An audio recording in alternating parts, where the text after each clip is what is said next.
तो पंजाब का नाम अव्वल अव्वल अकबर आज़म के दौर में रखा गया। यानी पंजाब को जो पंजाब का नाम दिया गया, इससे ये पहले पंजाब नहीं था। ये मुख्तलिफ इलाके थे, जिसे माझा कहा जाता, दोआबा कहा जाता, मुल्तानी कहा जाता, सराइकी कहा जाता, पोठोहारी कहा जाता। ये मुख्तलिफ इसके तकसीम थी। और ये पंजाब का नाम आईन अकबरी में भी इसका जिक्र मिलता है कि इसको पहले पंज दोआबा कहा गया। जब आप पंज दोआबा कहेंगे तो फिर आपको 6 दरिया चाहिए।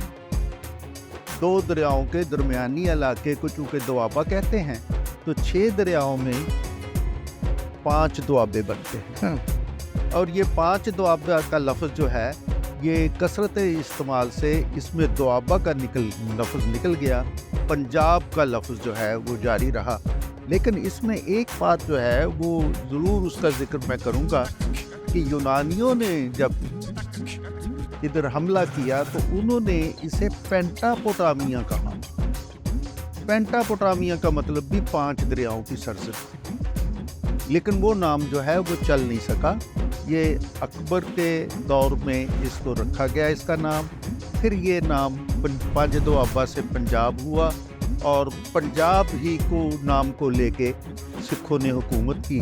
और सिखों की हुकूमत में वुसअत का अंदाज़ा आप यहाँ लगा सकते थे, बल्कि लगा सकते हैं कि उनकी हुकूमत में 4 सूबे।